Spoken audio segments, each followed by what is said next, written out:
Hello friends, welcome to Malayalam talks. ഇന്ന് നമ്മൾ പോകുന്നത് അഴീക്കൽ ബീച്ചിലേക്കാണ്.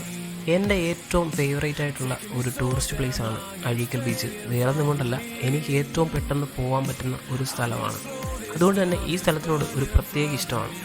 കായംകുളത്ത് നിന്ന് കരുനാഗപ്പള്ളി റൂട്ടിൽ ഓച്ചിറ എന്ന് പറയുന്ന സ്ഥലത്ത് ഓച്ചിറ അമ്പലം കഴിയുമ്പോൾ ഫസ്റ്റ് റൈറ്റ് കട്ട് ചെയ്തിട്ടാണ് നമ്മൾ അഴീക്കൽ ബീച്ചിലേക്ക് പോകുന്നത്. നമുക്ക് പോകാനുള്ള എളുപ്പം ആ വഴിയാണ്. നമ്മൾ വീട്ടിൽ നിന്ന് ഇറങ്ങിയ സമയം തൊട്ടേ ചെറിയൊരു മഴക്കോളുണ്ടായിരുന്നു. അതുകൊണ്ട് തന്നെ സൺസെറ്റ് എത്രത്തോളം നമുക്ക് കിട്ടും എന്നറിയത്തില്ല. എങ്കിലും നമ്മൾ പോവുകയാണ് അഴീക്കൽ ബീച്ചിൽ. അവിടെയുള്ള കാഴ്ചകൾ എന്ത് തന്നെ ആയാലും അത് നമ്മൾ പകർത്തി നിങ്ങളിലേക്ക് എത്തിക്കുകയാണ്. ഓച്ചിറ അമ്പലമാണ് നിങ്ങളിപ്പോൾ കാണുന്നത്. ഓച്ചിറ പരബ്രഹ്മ ക്ഷേത്രം വളരെ ഫേമസ് ആയിട്ടുള്ളൊരു അമ്പലമാണ്. ഇവിടുന്ന് റൈറ്റ് കട്ട് ചെയ്തിട്ടാണ് നമ്മൾ അഴീക്കൽ ബീച്ചിലേക്ക് പോകുന്നത്.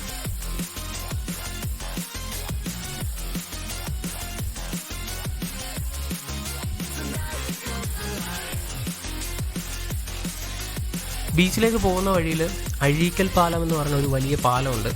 ഈ റൂട്ട് ആരൊക്കെ ബീച്ചിലേക്ക് പോയി കഴിഞ്ഞാലും ബീച്ച് എത്തുന്നതിന് മുമ്പ് എല്ലാവരുടെയും കണ്ണ് ഈ പാലത്തിൻ്റെ രണ്ട് വശത്തേക്ക് പോകും. കാര്യം നല്ല വ്യൂ ആണ്.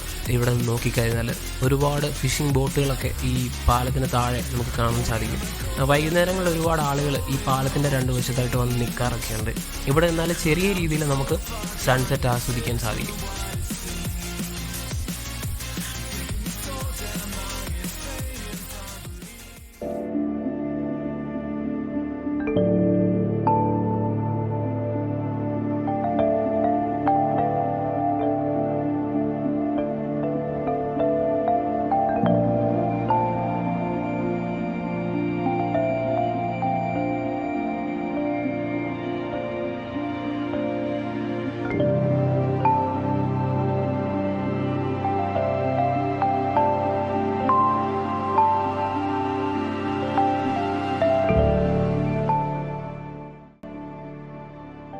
അങ്ങനെ പാലത്തിന് മുകളിലുള്ള കാഴ്ചകളൊക്കെ കണ്ടതിന് ശേഷം നമ്മൾ വീണ്ടും ബീച്ചിലേക്ക് പോവുകയാണ്.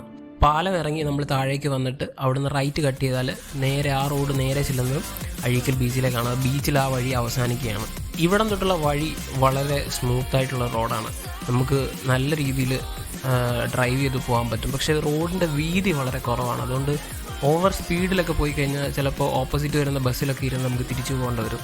അതുകൊണ്ട് സൂക്ഷിച്ച് വേണം നമുക്ക് ഈ റോഡിൽ കൂടി ഡ്രൈവ് ചെയ്ത് പോകാൻ. ഈ റോഡിലൂടെയുള്ള യാത്ര നമുക്ക് ഒരു വല്ലാത്ത ഫീൽ തരും. ഒരു വശത്ത് നമുക്ക് കടൽ കണ്ടുകൊണ്ട് ഡ്രൈവ് ചെയ്യാമെന്നുള്ളതാണ് ഈ റോഡിലുള്ള യാത്രയെ ഇത്രയും മനോഹരമാക്കുന്നത്. കൊറോണ ആരംഭിച്ച സമയത്ത് ലോക്ക്ഡൗൺ പ്രഖ്യാപിച്ചതോടെ ഇങ്ങോട്ടുള്ള വരവും ഞങ്ങളുടെ മുടങ്ങി. അതിനുശേഷം ഞാനിപ്പോഴാണ് വീണ്ടും അഴീക്കൽ ബീച്ചിലേക്ക് എത്തുന്നത്.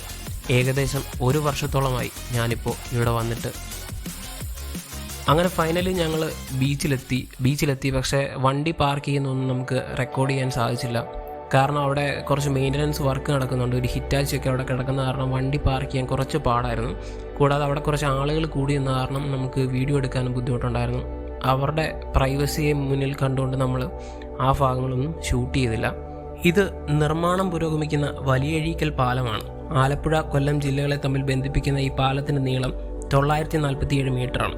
ബോസ്ട്രിംഗ് മാതൃകയിൽ നിർമ്മിക്കുന്ന സൗത്ത് ഇന്ത്യയിലെ ഏറ്റവും വലിയ പാലം എന്ന പ്രത്യേകതയും ഇതിനുണ്ട്. അറബിക്കടലിൻ്റെ തീരത്തുള്ള അഴീക്കൽ ബീച്ച് കൊല്ലം ജില്ലയിലെ കരുനാഗപ്പള്ളി താലൂക്കിലാണ് സ്ഥിതി ചെയ്യുന്നത്. കടലിൻ്റെയും കായലിൻ്റെയും സംഗമം എന്നർത്ഥമുള്ള അഴി എന്ന മലയാള വാക്കിൽ നിന്നാണ് അഴീക്കൽ എന്ന പേര് ഈ ബീച്ചിന് ലഭിച്ചത്. 660 മീറ്ററോളം നീളമുണ്ട് ഈ ബീച്ചിന്. ബീച്ചിന് തൊട്ടടുത്ത് തന്നെയാണ് അഴീക്കൽ ഫിഷിംഗ് ഹാർബർ സ്ഥിതി ചെയ്യുന്നത്. 2004 ഇന്ത്യൻ മഹാസമുദ്രത്തിലുണ്ടായ ഭൂകമ്പവും സുനാമിയും ഈ തീരമേഖലയും ബാധിച്ചിരുന്നു. കൊല്ലം പണ്ട് അറിയപ്പെട്ടിരുന്ന ഒരു പുരാതന തുറമുഖ നഗരമായിരുന്നു. കായലുകളാലും നീളമേറിയ കടൽ തീരങ്ങളാലും സമ്പന്നമാണ് ഇവിടം.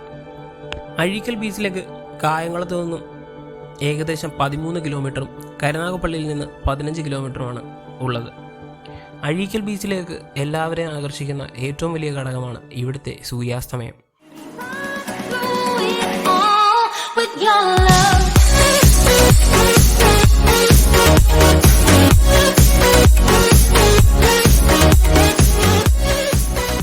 കൂടുതലായും ഞായറാഴ്ച ദിവസങ്ങളിലാണ് ബീച്ചിലേക്ക് ഒരുപാട് ആളുകൾ എത്തുന്നത്.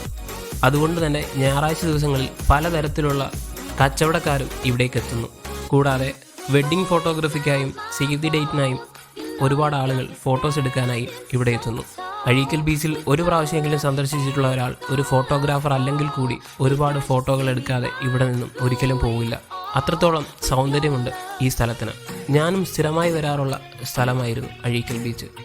സങ്കടം വന്നാലും സന്തോഷം വന്നാലും ഒരു സുഹൃത്തുമായി നമ്മൾ കണ്ടുമുട്ടിയാലും ആദ്യം പ്ലാൻ ചെയ്യുന്നത് അഴീക്കൽ ബീച്ചിലേക്ക് പോകുക എന്നുള്ളതാണ്. എന്തോ ഇവിടെ വരുമ്പോൾ നമ്മളെല്ലാം മറക്കുന്നു.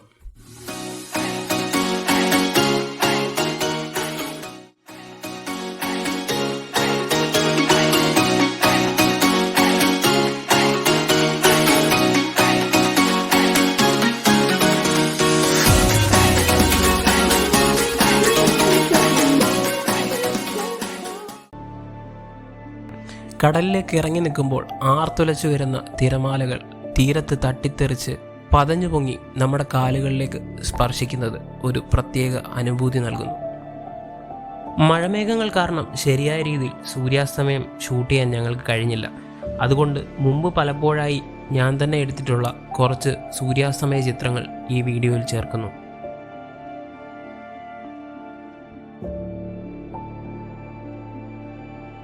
ബീച്ചിലേക്ക് എത്തുന്നവരുടെ മറ്റൊരു വിനോദമാണ് പട്ടം പറപ്പിക്കുക എന്നത്. ഇവിടെ തൊട്ടടുത്ത കടകളിൽ അത് വാങ്ങാൻ കിട്ടുന്നതുകൊണ്ട് തന്നെ കൂടുതൽ ആളുകളും പട്ടം പറപ്പിക്കുന്നതിലേക്ക് ശ്രദ്ധ ചെലുത്തുന്നു. ബീച്ചിലെ കാഴ്ചകൾ ഒപ്പിയെടുത്ത ശേഷം കടൽപ്പാലത്തിലൂടെ നടന്ന് സൂര്യാസ്തമയം കൂടി കണ്ടിട്ട് തിരികെ പോകാമെന്ന് കരുതി ഞങ്ങളും നടന്നു തുടങ്ങി. വളരെയധികം പുരോഗമന പദ്ധതികളൊന്നും ഈ ബീച്ചിലേക്ക് എത്തിയിട്ടില്ലെങ്കിലും വരുമ്പോഴൊക്കെ എന്തെങ്കിലും ഒരു മെയിൻ്റനൻസ് വർക്ക് ഇവിടെ നടക്കുന്നുണ്ടാവും. കുട്ടികൾക്കും മുതിർന്നവർക്കും ഒരുപോലെ കൗതുകമേകി ഒരുപാട് പരുന്തുകൾ ഇവിടെ വട്ടമിട്ട് പറക്കുന്നു. മഴക്കാലത്തും കഴിഞ്ഞ പ്രളയ സമയത്തുമൊക്കെ ഈ തീരം കടൽ പൂർണ്ണമായും വിഴുങ്ങിയിരുന്നു.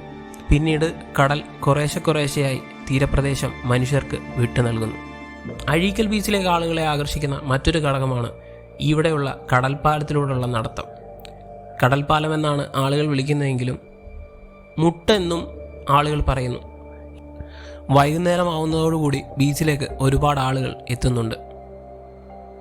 എങ്കിലും മറ്റ് ബീച്ചുകളെ അപേക്ഷിച്ച് തിരക്ക് വളരെ കുറവാണെന്ന് തന്നെ പറയാം.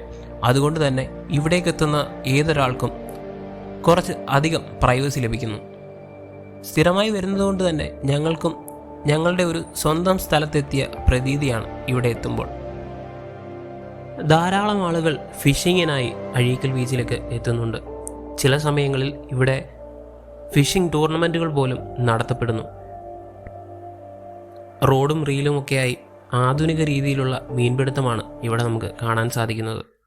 കൂടാതെ വൈകുന്നേരമായതിനാൽ ധാരാളം ബോട്ടുകളും മീൻ പിടിക്കുന്നതിനായി പുറംകടലിലേക്ക് പോകുന്നതും നമുക്ക് കാണാം.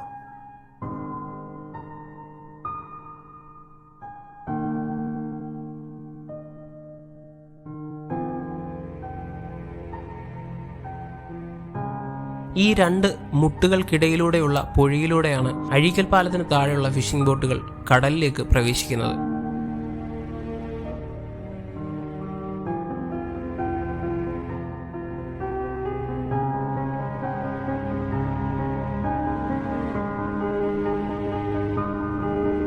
മഴമേഘങ്ങൾ മൂടിയ ബീച്ചിന് ഒരു പ്രത്യേക സൗന്ദര്യമാണ്. സൂര്യപ്രകാശം മേഘങ്ങൾക്കിടയിലൂടെ ബീച്ചിലേക്ക് പതിക്കുന്നത് കൂടുതൽ നിറപ്പകിട്ടേക്കുന്നു.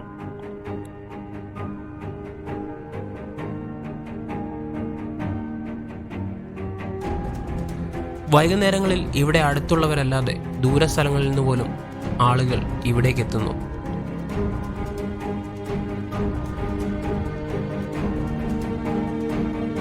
ഇതിലൂടെ നടന്ന് അങ്ങേ അറ്റത്തെത്തുമ്പോൾ കടലിലേക്ക് ഇറങ്ങി നിൽക്കുന്ന പോലെ ഒരു അനുഭവം നമുക്ക് ഉണ്ടാകുന്നു. കൂടാതെ നല്ല നല്ല ഫോട്ടോസ് എടുക്കാനും വീഡിയോസ് എടുക്കാനും ഇവിടെ നിന്ന് നമുക്ക് സാധിക്കുന്നു. തീരത്ത് നിൽക്കുന്നതിനേക്കാൾ കൂടുതൽ അടുത്ത് നിന്ന് സൂര്യാസ്തമയം കാണാനും സാധിക്കുന്നു. ഞങ്ങൾ ഇവിടേക്ക് എത്തിയപ്പോൾ ചെറിയൊരു മഴയുണ്ടായിരുന്നു. അതുകൊണ്ട് തന്നെ സൂര്യാസ്തമയം നമുക്ക് ക്ലിയറായിട്ട് കിട്ടിയിട്ടില്ല.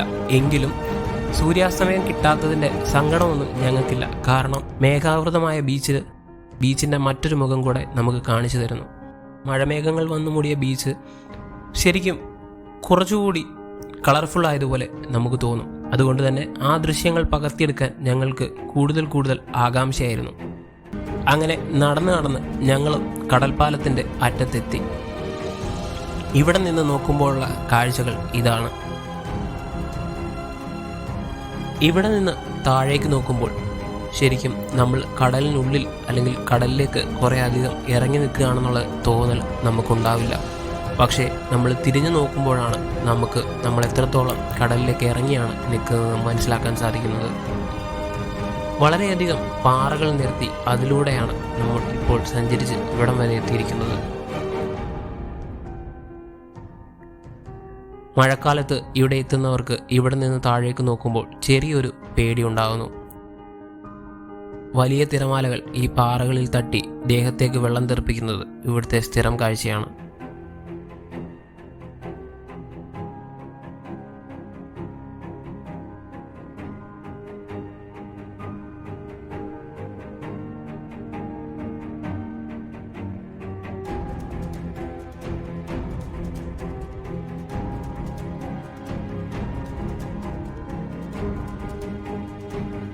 ശരിക്കും വൈകുന്നേരമായിരിക്കുന്നു. ഇനി ഞങ്ങൾ തിരിച്ച് വീട്ടിലേക്ക് പോവുകയാണ്. കടൽപ്പാലത്തിൻ്റെ ഈ എൻഡിൽ നിന്ന് നോക്കുമ്പോഴുള്ള ബീച്ചിൻ്റെ കാഴ്ചകൾ ഇതാണ്.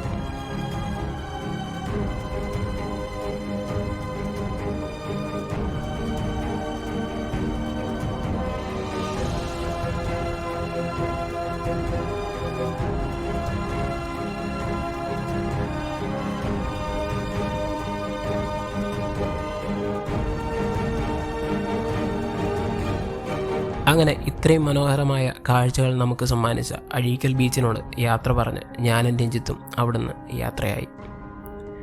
പുതിയൊരു വീഡിയോ ആയിട്ട് കാണും വരെ ഗുഡ് ബൈ.